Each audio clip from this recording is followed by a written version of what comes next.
dangerous, but right next to me is a slap in my face.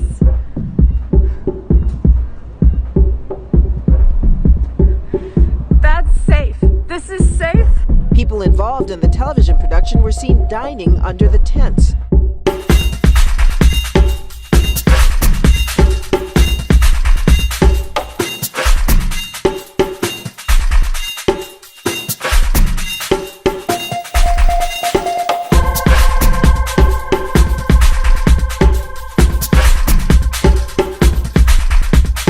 No, I don't think America is a racist country, but we also do have to speak truth about the history of racism in our country and its existence today. America has a long history of systemic racism.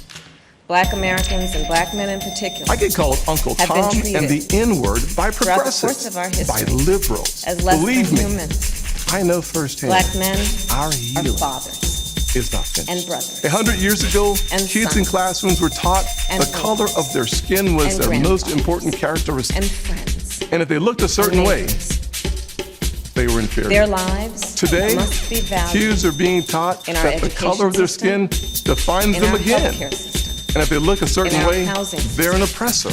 in Hear our me economic clearly. system, in America our criminal justice is not a racist in country. our nation. Full stop.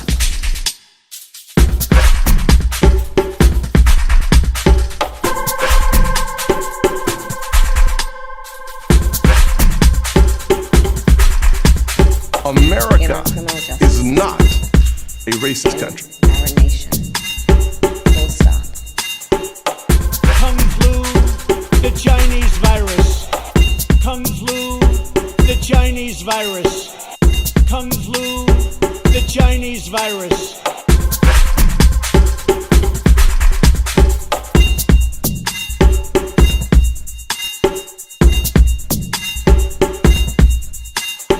This hearing is called the Capitol Insurrection. Let's be honest with the American people. It was not an insurrection, and we cannot call it that and be truthful. The Cambridge English Dictionary defines an insurrection as, and I quote, an organized attempt by a group of people to defeat their government and take control of their country, usually by violence. And then from the Century Dictionary, the act of rising against civil authority or governmental restraint, specifically the armed resistance of a number of persons to the power of the state. Let's be honest with the American people. Let's be honest.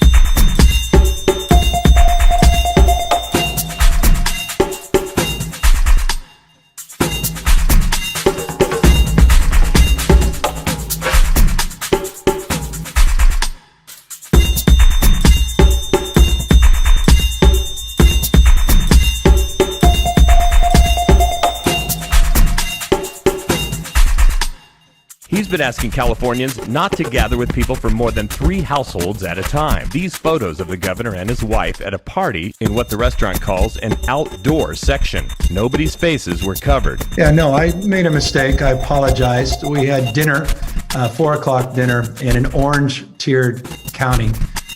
We're not telling people they can't eat, but indeed, I made a mistake being with a few extra people beyond the guidelines that I've been promoting, which is outside the households. That was a mistake. That was a mistake.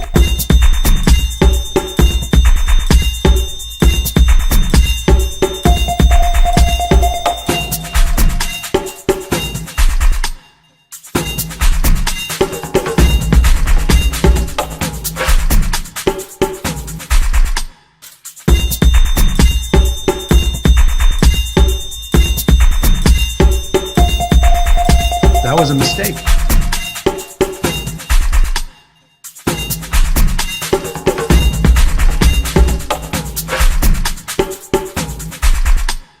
View this the same as the flu. When somebody sneezes, I mean, I try and bail out as much as possible with the sneezing. I had a man come up to me a week ago. I hadn't seen him in a long time, and I said, "How you doing?" He said, "Fine, fine." He hugs me, kisses me. I said, "Are you well?" He says, "No." He said, "I have the worst fever and the worst flu," and he's hugging and kissing me. So I said, "Excuse me." I went and I started washing my hands. So you have to do that. You know, this is, I really think, Doctor, you want to treat this like you treat the flu, right? This is, I really think, Doctor, you want to treat this like you treat the flu, right? This is, I really think, Doctor, you want to treat this like you treat the flu, right? This is, I really think, Doctor, you want to treat this like you treat the flu, right? You just breathe the air, and that's how it's passed. And so that's a very tricky one. That's a very delicate one. It's also more deadly than your strenuous flus. This is deadly stuff. This is, I really think, Doctor, you want to treat this like you treat the flu, right?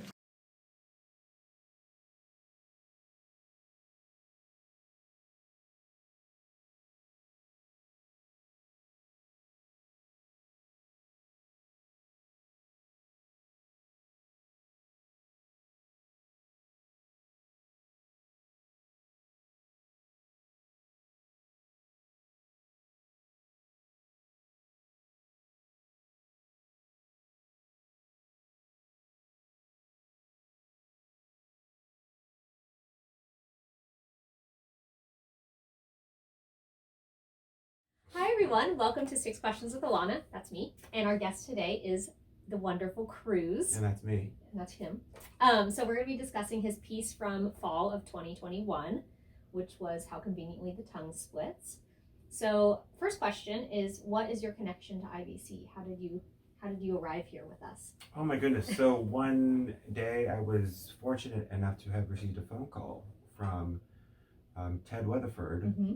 and he had heard from me through Marie de la Palme. Mm-hmm. They were looking for a jazz instructor, and my name came up because I had taught her son a couple of times at Jimmy DeFord Dance Center. I didn't know that. That's cool. And she saw me teach. She was like, wow. We really connected and stuff like that. So he reached out, and I was like, oh, sure, I'll come in and teach a couple classes and see what happens. And then almost 8 years later, here we are. 8 years? Oh my gosh. Crazy. That's a long time. Yeah. More for me than for him. That's all. So number 2 is, what was the inspiration for your piece?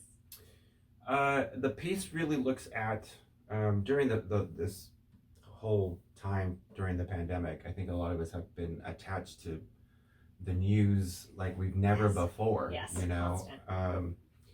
And in feeling like I was being engulfed, I engulfed myself in the news. I started to realize how much hypocrisy and double talk there was, depending on the day, depending on the topic, depending on how the political mood was shifting. And I was feeling really frustrated that you get on board for a little while and then you hear it go a different way and you're like, well, I'm so confused. I thought you just said something else. So the piece really looks at this whole idea of double talk and double speak and how it suits, unfortunately, our political system when the news, you would like to think that the news is just kind of straightforward, and they kept shifting the news and the facts to make themselves to put themselves in a better position politically. Totally. And I was like, well, what about the people who are actually going through these situations that only have it one way, that are only seeing it one way? We end up feeling the repercussions of that. Totally. And being dismissed because the stories keep changing. So I wanted to express that through the work. Yeah, definitely.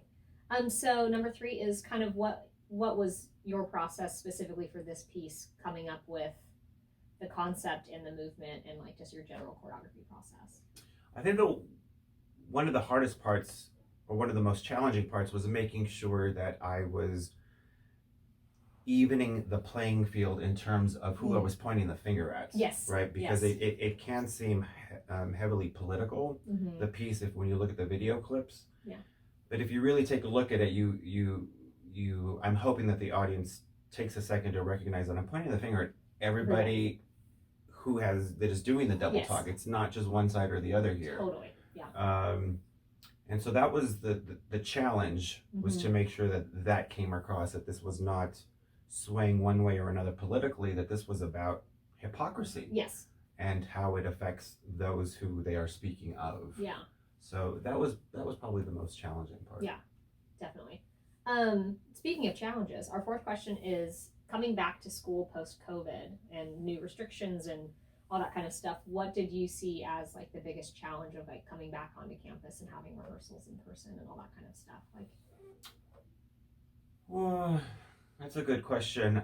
There's so many things, but I think it's, for a lot of the students, it's just a readjustment of coming back into public spaces and feeling safe. Yeah. Because everyone is coming from a different experience with COVID. So trying to, making sure that we're being empathetic to everyone's story, because no two stories really are the same. Yes. And really trying to, I don't want to say cater, but respecting those boundaries, because everyone's boundaries have slightly shifted a little bit. But I think other than that, I really do still feel very positive being in the studio, and people are just really ready to move and have that sense of community, and being in the space, as cautious as we are, it's still just so much more fruitful. It's such a much more fruitful experience to be dancing in the space and to have that community. Yeah, with your people around you, absolutely. So for the fifth question, especially for this piece, using visual mediums and also kind of how like your music, lighting, and media kind of formed together. So kind of how you use that visual medium besides just dancing. Like how did that kind of come to be, and also how you kind of put the dance with the video and vice versa.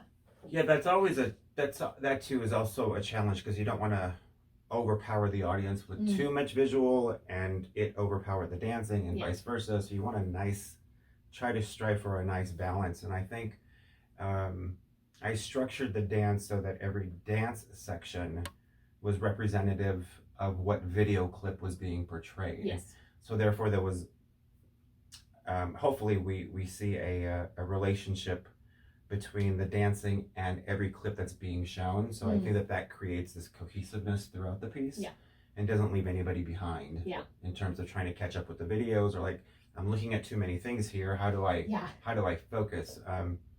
Making sure that the choreography that is set to each section relates or is translatable. And I'm hoping that the audience gets that. I think it did. Yeah, definitely came across. And then our final question is, any advice for up and coming choreographers or anyone interested in creating dance? That's a good question. Don't be afraid. Don't be afraid. Don't be afraid to push your own limits, your audience's limits. Whatever you think, whatever feels important to you, go ahead and lay it out on the line. I think we've got one shot at this as artists, or we try to, in terms of every new work is trying to say something about, not only about the world we live in, but about our own personal voice in our craft. And when you hold back, there's a little bit of you that says, I could have done just a little bit more, or that it doesn't really push exactly what I wanted to say because I was playing it safe, or so I would say just push the bounds. Just go as far as you possibly can, and you can reevaluate after you've seen the work and take notice. And if it doesn't go the way you want it to, I think it's better on the soul to walk away saying that I went a little too far and pulling back versus I really didn't say what I wanted to say. Definitely, yes. So stay true to your voice, find that voice, stick to it, and find that support. People believe in truth. And if they believe that what they're saying is truthfully coming from you, then they'll jump on board. Even if they don't necessarily agree, they'll support the integrity of the work. Yes. And I think that's really important. Yeah. That was it. We did it. Nice Thank and you so easy. much. Thank you.